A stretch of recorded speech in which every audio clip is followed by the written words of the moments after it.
Hello, everybody. Welcome to today's webinar. I'm Will from BMI Imaging System, and we're going to be talking about how to reduce your paper scanning costs. So this is specifically about paper scanning, paper conversion projects. So if you have other materials like microfilm or microfiche, it's not as relevant. But if you have paper scanning or you have a paper project you want to do, this is absolutely going to apply to you. So let's get right into it.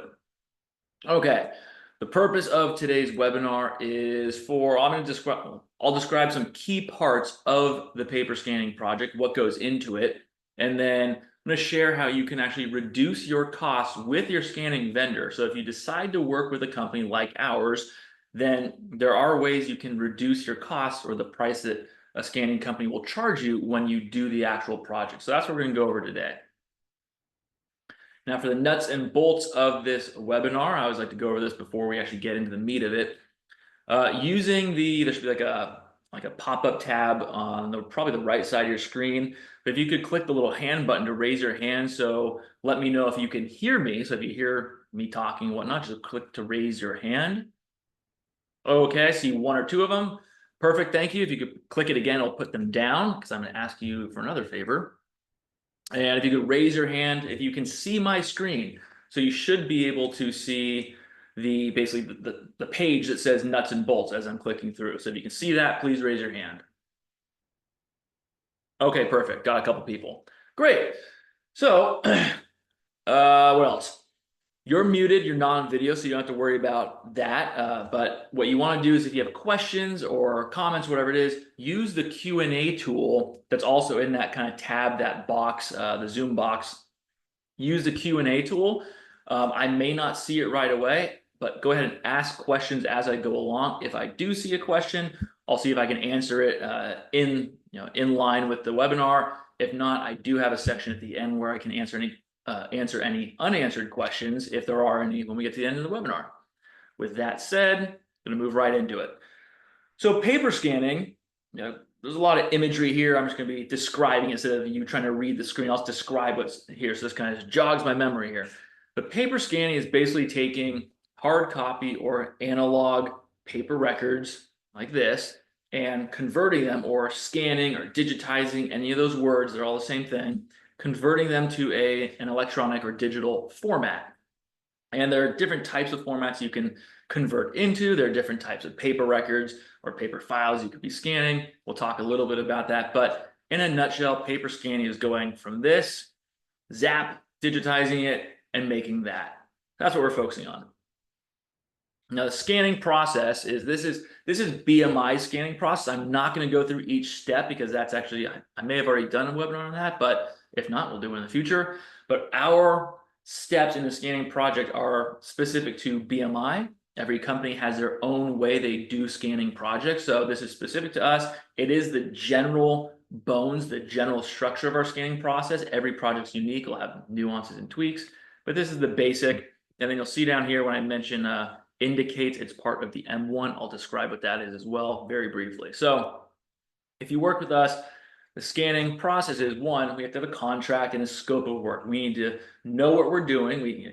You as the client, us as BMI, need to agree on what's going to happen during the project, pricing, so on and so forth, timelines, and then have a contract, like a full-blown agreement, some sort of agreement that we say, yes, that's a scope of work we want. We're both in agreement. Let's move forward. So we need to have a contract and a scope of work.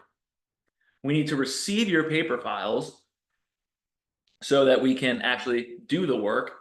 There is a possibility of on-site projects. I'll touch on that later, but in this case, let's assume it's coming to our facility. We're going to tag the transportation containers, assuming they're in banker's boxes. We're going to tag those when they come in so we can track them throughout the life of the project while we have them in our care, custody, and control. That'll include a barcode, date they received, client name, project number, things of that sort. They'll go into secure storage. So while we're not working on them, we put them in storage in our facilities. Then we're going to create a job order. And that is basically the salesperson translating the sort of front end scope of work, what our salesperson and our clients put together, which is more normal language, and then creating a job order, which turns it into sort of production operations language. So we have a system called Unity that we enter the job order into. So it's a handoff between sales and operations so they can actually execute the project.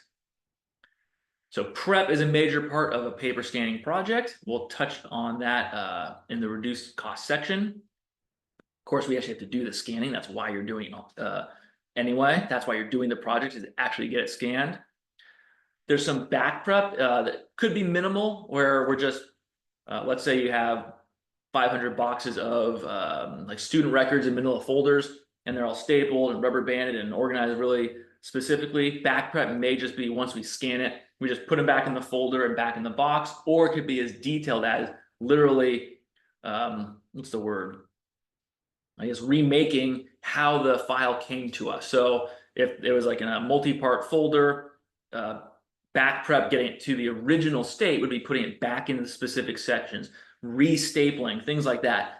Not common, but it does happen. Usually it's just putting it back and then we're going to send it back, or maybe there's some disposal. Post-scan image processing, that could be fixing images. We do some QA, OCR, text search application. So all these things after the scanning with the digital images, it's that post-scan processing. Indexing is digitally naming the files. So you want to be able to get to them, be able to access them effectively and efficiently. So you have to name them in some fashion.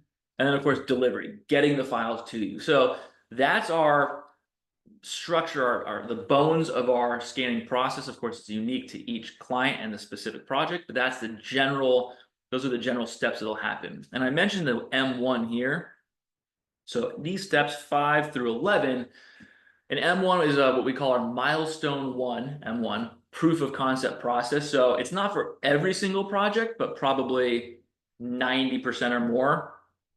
It's basically where when we get the material, when we get your project to us, we're going to create your process flow and then do the actual full-blown project, all the steps involved, but just on a small batch of the total. So if you have 500 boxes, we might do an M1 on 2 or 3 or 4 boxes, because we want to test that material, test our process flow, and then we review it with you to make sure everyone's on the same page. And then when we get your approval, then we'll move forward to the main project. But having that proof of concept process is essential, so we don't do something you actually, we think you wanted this, you actually want something else. Even though we have a scope of work, sometimes there might be some interpretational errors. We all want to be on the same page saying, hey, we created this process flow, we ran it through, here's the result, we get your approval, everyone knows we're good to go. Or we can make some tweaks or changes along the way, but until we get that approval, we wait, because we want to make sure you're getting what you want and we don't do work that we may have to redo later. All right, so now into the actual how to reduce your costs if you're working with a partner on your project. And first step, or first option, is to prep your records, prep your own records. And prep stands for preparation.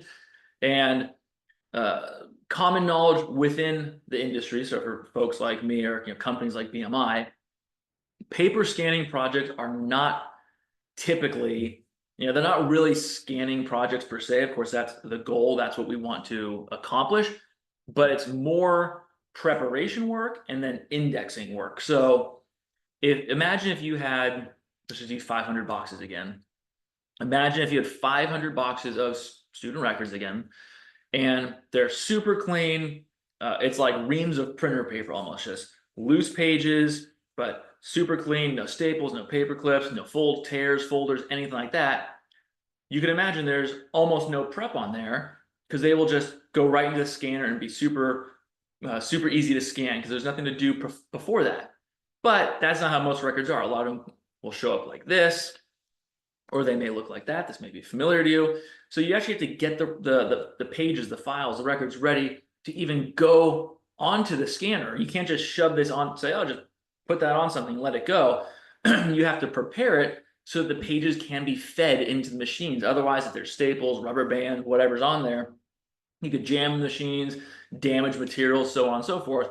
So you have to spend a lot of time getting the records ready to scan. That is one of the major labor portions of paper scanning projects, is prep. So actually, before I get to what you can do about it, I'll give you an example. So here's a video. This is on our YouTube channel, the Digital Imaging channel. And it's a video. I'm gonna press play here. I'll mute it. I'm gonna pause and go to the section where there's prep. So this is an actual example of one of our operators doing some prep. I'm not going to have any audio, and I'll just kind of describe it as we go along. It's maybe 20 seconds, but once it flips here, okay. So stack of materials, you can see he's going through. It's not just, hey, here's some paper, put on a scanner. You go through, okay, that's clean, clean, clean, clean, and oh no, there's a staple, there's another staple, there's something else I have to do, there's something else. I mean, this thing was hammered with staples, I guess. This is, I forget what kind of project this was, but we're blurring out, so there's no sensitive information. But you can see it's not just, hey, can't you just put this in a scanner, it's done? No, that's a lot of work. I'm gonna go show it a little bit again. But look how few pages he was able to get through, and I actually sped up the video on this. He's not even going normal speed. I sped it up a little bit so it wasn't like super, long, but that's not a lot. He hasn't gone through a lot of pages in that prep. So you can imagine a box holds about 2,500 pages, probably about 2 of those stacks. And he using I think I'm at like 1.5 speed or something, 1.25 speed, barely got through, this many pages. And so if there's a lot of staples, paper clips, rubber bands, sections, whatever, it takes a long time to get these pages ready to even be scanned. So what you can do is, before you send them, or we're picking them up, or you're sending them to us, whatever, before they get to us, you can go through and do some of that prep, because when we get it, we will always have to do some prep. We're not just gonna, trust but verify, right? You may say you did all the prep, it's great. We have to look at it to make sure something wasn't missed, because if we just say, yeah, I'm sure you did, put it in our machines and there's a jam, whatever, bad on us. So there's always gonna be some prep, but if you've already done as much prep as you think is doable from your end, it'll drastically reduce how much we have to do, which means you're going to be charged less for that project, because we're not doing that labor to get it ready. There's going to be some, but not 100% of the prep is on us. It might be, oh yeah, we have to do a few checks here, make 5-10% we actually have to work on, but most of it's done. So that's a really good way to reduce your costs, or the price that you're going to have to pay, by prepping your records. The thing is, with paper scanning, and of course these digitization projects in general, the reason you're working with someone is because you don't want to do it. I'm not sure if you or your people want to sit there and go through staples and paper clips and all that other stuff and do this, if you have the time or the resources to do this, because again, it's a lot of time, it's a lot of labor up front, and that's probably why you don't want to do it, because it's just a pain. So you could save money, but then of course there's is me saving, let's just say $20 a box, let's just use that as an example, or $50 a box, is me saving that but spending 2 or 3 hours of my people doing this? Is that better than just saying, no, BMI, you do it? We'll have them do something more productive, the job they need to do, rather than doing this, not doing their job, and saving a few bucks. That's up to you, but if you are looking for the dollars themselves, yes, you can reduce your costs this way. All right. Boxing your records, kind of like prep. Sometimes clients will already have maybe what are those things, like a shipping container or a storage unit or a warehouse or whatever it is, a room full of boxed records. A lot of times though, they will just be on shelves. They will be in drawers and cabinets and everything. And occasionally we are asked to come in and actually do the boxing of the materials before. So if we're going to pick them up, this happened recently. One of my sales folks went to the client's location. The day before our transportation guy got there, he started helping box up records, and then they both did it, and then they loaded him up and took him back to our facility. That's one way to do it, but that is typically something that's chargeable, because now our people are doing not just the scanning, digitization, the pickup, they're doing more work on site to even get the records ready. Plus, we have to provide the boxes, those things, just the resources to get them done. So if you do have them in cabinets, shelves, whatever it is, you can do the boxing yourself. A good thing about that is, one, it's ready to go when we pick it up. You don't have to pay more for someone to do it. But two, you can actually see what's going into each box. Because if we do, it's going to be, okay, of course we're going to be working with you, but we're there. We don't want to be there longer than we need to for something that's not really the main project. We're going to be trying to get these into boxes and moving on. And you're not going to have the same amount of time as if you prepped them let's say you did it 2 weeks before pickup, and you're looking at each folder, each file, each batch that goes into a box, labeling the boxes, maybe doing your own inventory. If you did that prior, you'll have all that information. You can get it ready how you want it to be ready. Maybe a couple sections of shelves. If we're there boxing with you and we're trying to be more expeditious, they may just go into boxes, whatever order they're in, just on the shelves. But you may see them go, oh, actually, I want these to go with this batch of box. I want them to be later on because I need these for something. All that comes into play. So if you box them, you won't have to pay someone to do it or have someone do that for you, and you get a little more insight. So that's a way to reduce some costs as well. Taking care of the transportation is always something that helps. So many different methods of transportation. If you are somewhat local to us, our 2 facilities are in Northern California, like in the kind of regional California, Arizona, maybe Western Nevada, maybe some of Oregon. Can we do pickups? Sure, but if it's outside of about 6 or 8 hours, it gets a bit long, because then it actually requires multiple day trips. We usually have to fly someone to your location, to rent a vehicle, drive it back, or something of that sort. So usually if it's within about 6 or 8 hours, it's more doable. We may pick it up, or like I said, we may go to the location and rent a vehicle, come back. But again, you're gonna have to pay for things like that to happen. If we have to go pick it up, there's a transportation charge. If we have to go and do a multi-day trip, we're gonna, of course, pass those costs onto you because you're requesting that we do that. Something to eliminate that is you say, great, I'll get the boxes or I'll get the files to you, BMI. So if you're out of state, maybe you just work with FedEx and you palletize them and have them shipped. Or if you're a little closer, maybe you are within a couple hours, you have them delivered. Maybe you have like a warehouse or transportation department in your organization. Maybe you have them deliver instead of us. So one way to reduce us charging you for transportation is you taking care of yourself. There's not a lot more on this because it really comes down to, do you want to? Do you have the ability to? Or you just want us to do it?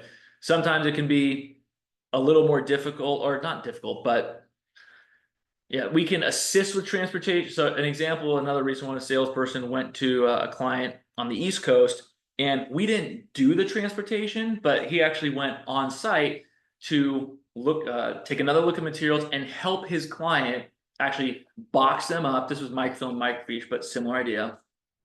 Box up the materials in the batches we wanted to receive them, because it helps our team if we know what we're getting when we get it, instead of just kind of random stuff being put in. So he actually helped them do get them ready for shipping, packed up the first batch. Actually, they had a shipping department on site, so they went to the shipping department and got everything set up. So we didn't actually do the shipping or contract with anyone to actually get it picked up or anything, but we assisted in the preparation of it so that it could be transported simply. And then I think the other half of the project basically is also already set up. So when we finish the first half or first batch and send it back, they already know which boxes and which materials to do the second batch. So we can assist with that, but it's not really us doing the transportation per se. They're still shipping it themselves and having it sent to us. So we can work with this. We can do longer trips or take care of the transportation. But if you do it, you're not going to be charged for it, and we're not going to have there's going to be some sort of upcharge for us doing that for you, because there is handling, there's hassle of coordinating it. So by doing that yourself, it does reduce costs. And let's see here. Oh, now if we do pick it up, here's one of our drivers. He's actually our warehouse manager. That's Bernard, but you may see someone like him in our unmarked vans picking materials. Again, that's more local and regional, but if we did it, we'd pick up your materials typically in one of our vans. Simplifying your indexing. So besides prep, indexing can be one of the most expensive or most laborious parts of a project, because there are infinite ways to do it. But what we like to do is replicate what you're doing now, and also just keep it simple. Build a basic foundation. You can always do more indexing and make it more complicated, but we don't suggest you start with that because it can just get out of hand. So I'll give you some examples here. So it's also known as just digital file naming. So once you scan the records, you want to be able to find them. So name them a way that'll actually be useful. The simplest way, if you're doing paper scanning, it's in boxes, let's say. it's just box level scanning. So imagine these things had some information on here, like maybe it says box 1. Maybe you did the boxing, you reduced your cost there, and you wrote on it box 1. And maybe there's like a A through B or something like that. And you said just scan the box in order. If there are folders in there, just scan the folders, but we don't need anything beyond just one file per box. That would be box level indexing. Simplest way to do it, especially useful if you're not really accessing the records. Do you need to spend more money getting more granular? Or it's like, well, this is archival.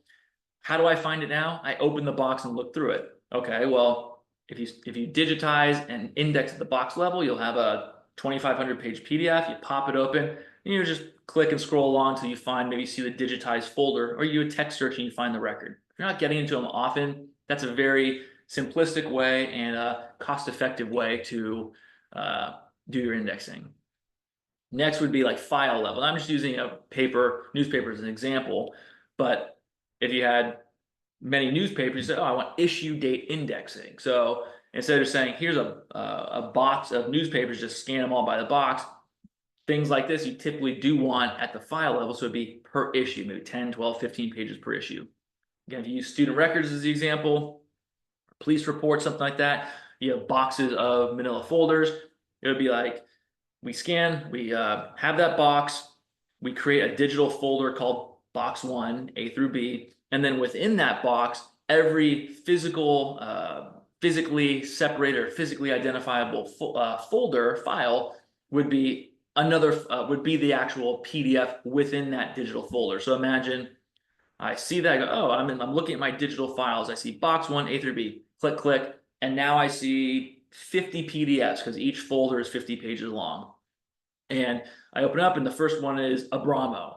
So it's, John Abramo is the first folder and here's his 50 pages. So, and then you have another PDF and it's Steve Adams or something like that. So it's basically, it's whatever order was in the box and we name it by that folder. That'd be file level indexing, is that next level down. Of course, you could do image level. That may be required. A good example is student transcripts, where each page is a file. It's just one student per page. So you might have 2,500 pages in a box. Each one does need to be indexed potentially if you want it at that student level. You could still do box level and say, well, they should be in alphabetical order. So box 1, A through B, just scan it and have them in order. It's fine that they're not individually named. Some clients want each one individually named. So each image or each page would be its own file. So depending on what you need, indexing, so from top to bottom, most cost effective, goes up a little bit depending on how maybe if you have 50 files a box, 50 folders a box, that's gonna be different than if you have 150. So again, the number of pages per folder is also important. So it's not just, well, file level, it's gonna be less than this, maybe, but if it's actually 2 pages a folder, that's actually a lot of handling too, because the more folders I have to stop, open, put those pages on, scan them, get another folder. That's actually a lot more prep, more work up front than just, oh, it's just 2,500 pages. At least I can do it in batches and stack. I just have to index all of them, but the handling is actually easier. So there's a lot of nuance to this, but the simplest, most cost-effective box level. For indexing itself, by itself, image level, because you're doing more index points. So the more index points you have, the more expensive indexing will likely be. Overall project, file level or just having more files could be more cumbersome because of the prep. And then it's kind of 4.5. The original article about this was 4.5 secrets to lowering your costs. So I added in here, but choosing the best delivery method. Getting digital images, this is what's called the traditional methods. You have TIFF, PDF, JPEG, so on and so forth. That's what people think of when they hear digitization. So you're converting to an electronic format. Typical is if it's a small project, maybe a few boxes or a dozen boxes or so, could you fit it on a thumb drive? Possibly. They store a lot more than they used to, or it might be like a hard drive. You have 100 plus boxes, 500 boxes, it could be a hard drive or multiple hard drives, depending on how dense those files are and how many you have. Those are classic examples of delivery. Then there's what's called an FTP or file transfer protocol, or SFTP, secure file transfer protocol, which is just the same method but with passwords and whatnot included. It's an electronic transfer. Basically, there's like an FTP site that we set up. You log into it. So we just put the files up there, you pull them down. And once you have all the files, we delete them and close it up. So it's just an electronic method of doing that. The difference here is depending on where you're located, some projects can be taxable if they're delivered on a physical medium. So like we typically don't do DVDs or anything anymore, but back in the day it would be DVDs or USBs. You're receiving a physical deliverable, the entire project's taxed. In many cases, if it's all electronic, it's not taxed. So you may reduce your cost by using an electronic method. Now, there are charges to do the FTP or SFTP because it is actually a bit more work. It's very easy to load a project to a hard drive, send it, and you're done. Very straightforward, a little simpler. When you do the electronic transfer, there's more management of it because it has to be loaded, certain batches where there's limited storage space. We have to make sure that you download the files, you communicate with us, and before we delete them, we want to make sure that you have been notified that they're available. The download speeds can be slow, upload speeds can be slow. So it may be more cost effective overall, but there's a little bit of management and handling to it. Now, another method is our application, our secure hosted application, Digital Reel. If you go with this option, as we're doing the project, you don't have to wait till we load it to a drive and send it to you or do an FTP. As we do the project, we would set up your application so the files just get up there as they're completed. So you can see the files being done and access the records during the project, even if we don't haven't delivered them to you on like a USB or something like that. So this is another method that if you want to do long-term hosting, and let's say you don't have a document management system, you need them to go somewhere, this is an option. Or maybe you do have a system, but you want something as a backup, this is an option as well. And this is part of that electronic method where in most cases, it's not taxable. Now, so those are the methods you can reduce your cost. I'm going to give one more. I'm going to add to part of it. It goes to actually this ties to indexing and prep. So it kind of covers, it's a twofer. So it's called the BMI Online Index System, or OLIS, OL Online Index System, OLIS, and that's just how it's referred to. And what it is it's another application we created originally for paper files. One of my clients actually used it for a microfilm scanning project, but it's typically for paper files. And what it is you log in and you are going to be doing the indexing. So before we get the files, let's use that student record example, and you have maybe 50 to 100 folders per box and 500 boxes. That's 2,500 maybe 500 to 2,500 to 5,000 files, depending on how many are in each box.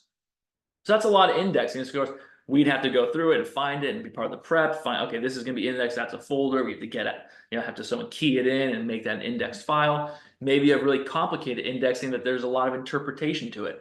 OLIS can be great for this because you log in and basically you create batches. So let's say you're going to break your 500 box project into 10, 50 box batches. You can create batches. And what you're going to do is actually create the fields that you want to be on that digital file. So in this case, there were actually, what is that, 7 or 8 fields. There are drop downs. You can have it be numbers or just strings of information, like just keywords, phrases, whatever. And this is an actual OLIS application. I just removed the client name so you can't see. But this is what they actually created. And what you would do is you'd go through, and as you're maybe packing up the boxes, you say, oh, here's John Abramo's file. Maybe that's what's on the folder name, which is what we would capture, but you want other information like the student number, date of birth, whatever it is. You would create fields for that batch. You'd fill in the information and print out a barcode sheet, and you just plop that barcode sheet in the front of that folder. So you're actually getting the boxes ready, maybe do a little bit of prep while you're working on it. And the benefit of all this is when it gets to us, we don't have to do the indexing at all. Or we don't have to do the manual keying and things of that sort, finding. Because what we're going to do is we're going to scan those barcode sheets as we do the project. It's going to capture the barcode, automatically recognize it, tie it to the system, because remember, this is an online system that we run. And so it'll capture the barcode, say, oh, that's barcode, whatever, ABC, 1, 2, 3, 4, 5. It'll look in the system, say, oh, here's the information. And it'll just say, this is the information that was entered for this barcode for this file, and that file will just be named by what you put in there. So you just decide what you want to be named. So it eliminates any interpretation or errors from our side because you're plopping in there. We just capture it during scanning. So it's a little bit of the prep, it's a little bit of indexing, but it's a great system, especially for complex files. That's why we had never used it for microfilm, but that's why I worked with my client, because even though it's just roll level indexing, it became, there's some, I like to call it native knowledge, where yes, it says this, but I also kind of want it to mean this, and can you have it do this? It just became very complicated. I said, hey, how about OLIS, and you can just type whatever you want in there. And so she did that, and it worked out very well. But complex information, it's great for, or if you just want to limit us having to do the manual keying, very, very good for that. All right. Other considerations to wrap this up: on-site versus off-site, excuse me. So on-site is at your location or basically somewhere not within our facilities. That's what off-site would be. So if we say, hey, it's an off-site project, it means you're going to get, somehow the materials are going to get to us and we're going to do it at our facility.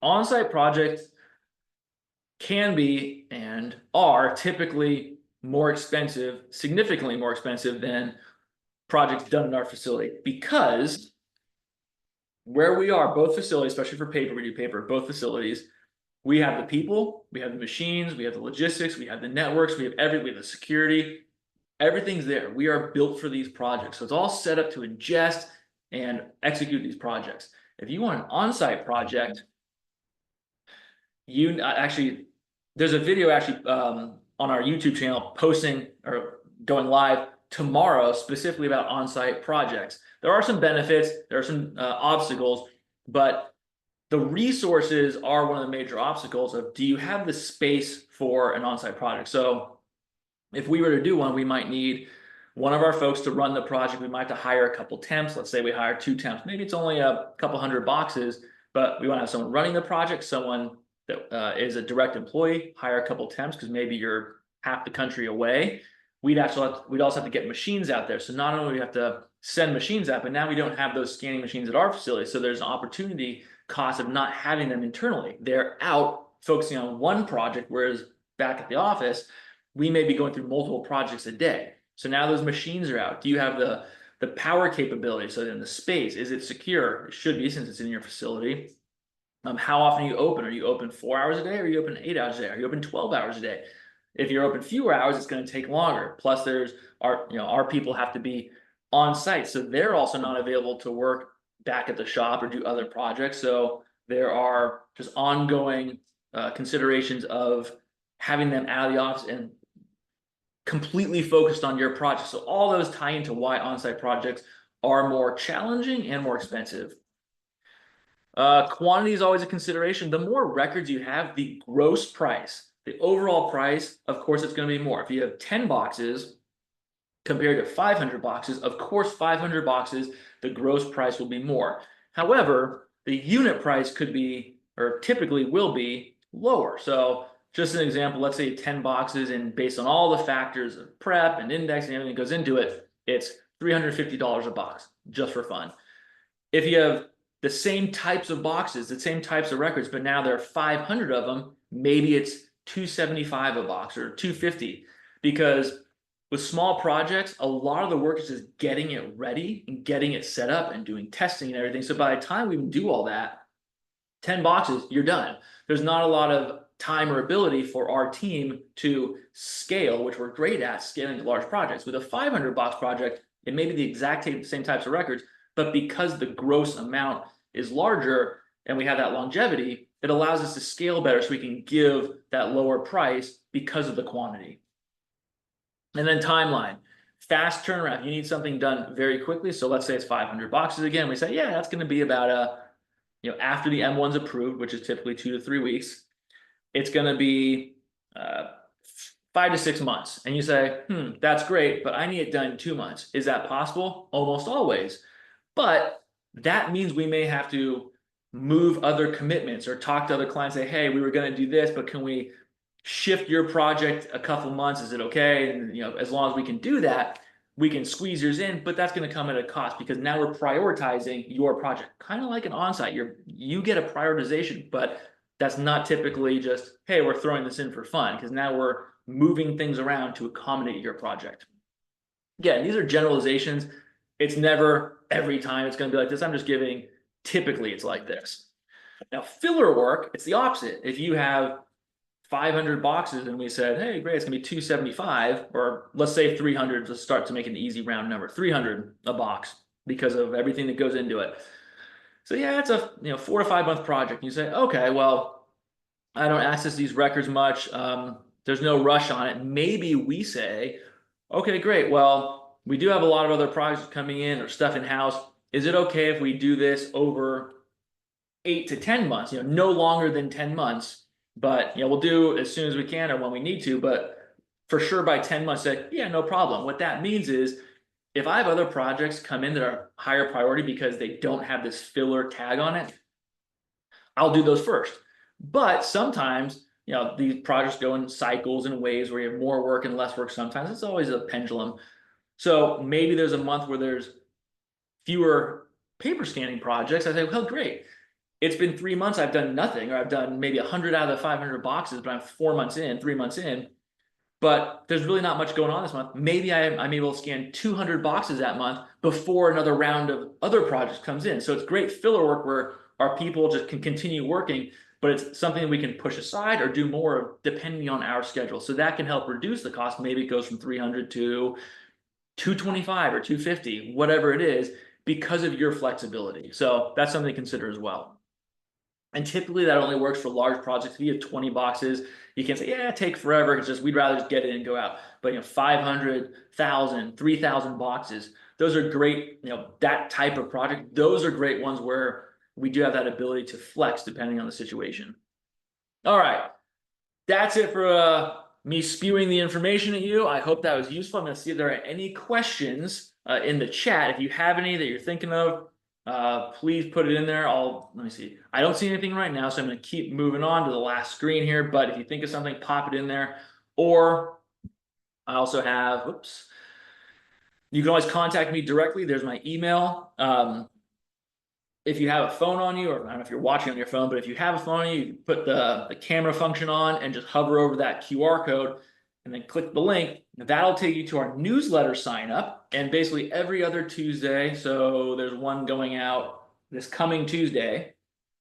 Every other Tuesday, we send out a newsletter that basically has our newest articles, newest videos, and also upcoming events. So other webinars are coming up, things like that. So suggest you sign up for that. You can always back out if you opt out. We don't keep you on there, but it's useful that if you're just interested in this information, you can absolutely sign up and get that update every 2 weeks. It's very, we're not hitting you up every day or anything like that.